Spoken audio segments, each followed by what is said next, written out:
Can I get your belly? Oh, can I get your belly? Oh. He's a good girl. Oh, it's a good girl. Yes, you are.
I've got my book tote out because I thought I would head to a bookshop this morning, specifically a local secondhand bookshop, which I haven't been into for quite some time. I've been quite good, I suppose, in the sense I've not been spending a huge amount of money on books this summer so far because I am an avid library user, so I've had plenty of books coming from there, and I also have just gone through a bit of a phase of being lent books by friends and family.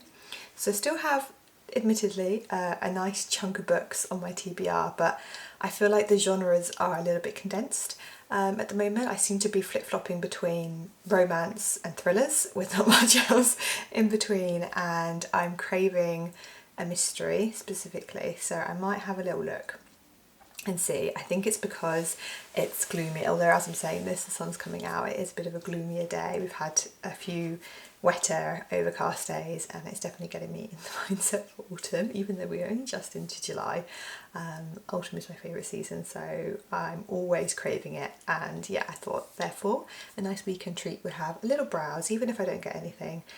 I mean, there's nothing better than spending time around books, so I'm sure I will enjoy myself nonetheless, and of course I will bring you with me.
Do that more often. I don't really have a real tree. I need to find one in like a thrift store.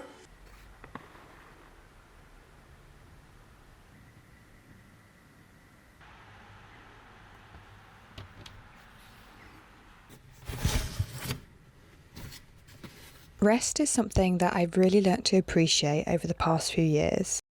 I like to fit this into my everyday, especially at the weekends, with meditation being an important part of my daily routine. This is where Aura comes in, who I am partnering with again on this video. Aura is an all-in-one mindfulness and sleep app that is already used by over 8 million people. It has been designed to have everything you need to support your mental health in one place, including expert-led meditations, daily sleep trackers, and CBT programs, to name a few. Aura uses AI technology to personalize its resources to you and your unique needs, rather than relying on a one-size-fits-all approach. I love that this app provides short and accessible meditations, perfect for beginners, and allows you to create a playlist so you can save your favorite classes to suit a variety of purposes. If you would like to try Aura for yourself, then the first 500 people to click the link in my description can get a free trial and 25% off an Aura subscription. Thank you to Aura for partnering with me on this video. I've got myself into my comfier clothes because I just felt, being the weekend, that's quite nice. Also, although it is a gloomier day, it was getting quite warm, so I needed to change out of that dress. And I thought I would share the books that I managed to get from the bookstore. I got 4, which is a great wee haul. The first one is a nature book, a nature style memoir. It's The Seafarers, A Journey Among Birds. So this is specifically to do with seabirds, which is something that I've had quite a lot of experience with in my past life as a conservationist. For a while there, worked with seabirds. That was the focus of my university projects as well. I lived on the Farne Islands, which are these islands off of Northumberland, which are famous for seabirds, and lived amongst thousands for years. So I feel like this is going to be an interesting and nostalgic read for me, and it's essentially the author leaving London, or at least temporarily, the hectic life of London, and travelling around the British Isles to certain places that are really famous for seabirds. So each chapter is split into the different birds and the different places he finds them. So it's the likes of, in Scotland you've got Shetland and Orkney, and then you've got over in Wales you've got Skomer, and there's a whole section from Northumberland, so I'm guessing he visits the Farne Islands as well. So I just thought this would be a nice read, and I haven't read a nature style memoir, I think it feels like quite a long time, and they're my favourite form of non-fiction, so I'm excited to get into this one. And then the remaining 3 are fiction. This one I'm pretty sure I have heard of, some of you may have heard of or seen as well. It's a global bestseller, and it looks to be a fantasy / magical realism type book about this coffee shop where people are able to go in, and it is magical because they're able to go back in time. The only rule is they have to, I think, drink all the coffee before it gets cold or something like that. I presume they then get stuck back in time. It's a little bit vague, but I just thought that was a really fun idea, and I haven't read much. I'm currently reading A Court of Wings and Ruin, which is the 3rd book in the A Court of Thorns and Roses series, and it made me realise I've not read a fantasy in a little while, so I'm intrigued about this one. And then I did manage to get a couple of mystery style books. Again, this one I just thought the blurb was really intriguing. I've not heard of any of these authors actually, but this one's by Paul Torday, that's how you say his name. And it's a mystery with maybe a little bit of a horror and thriller in there, about this couple that have been married for quite a long time, been married for 10 years, and they often visit this house that they own in the Scottish Highlands, or in a Scottish glen anyway. They go on holiday to Ireland, and the wife notices that her husband, who is pictured as being someone that's a little bit boring and predictable, starts to change, and she's quite intrigued and excited about this, and it all comes from the fact that he thinks he sees a figure, a girl, in this painting on a landing of where they're staying, and I think this unlocks lots of memories for him, and I think there's a little bit of supernatural vibes to this as well. Again, it's a little bit of a vague blurb, which I quite like, because you go in a little bit blind then. So yeah, I'm hoping it's going to be too spooky, because I don't like books that are too spooky, but I do love gothic style books, and I do love mystery, so hopefully I get on with this one.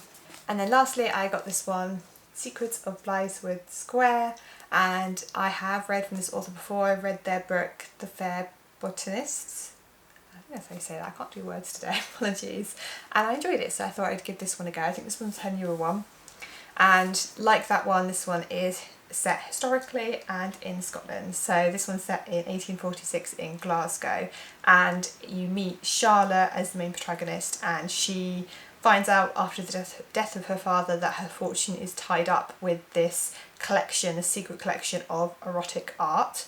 So she's put in a situation where she either has to risk the shame of exposing and selling this art or lose her home. Then she meets this photographer, newly arrived in Glasgow, Ellery, and turns out she might be able to help her with this dilemma, but she is hiding secrets of her own. So I think it's almost fairly similar in terms of, I remember from The Fair Botanist, it was a friendship between two unlikely women.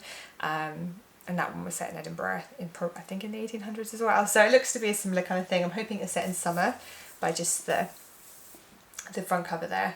But I did enjoy her writing before, so I'm sure I will enjoy this one. That's me all stocked up for the next few weeks of reading. And now I think I'm a little bit tired today, so I thought I might go and watch a movie.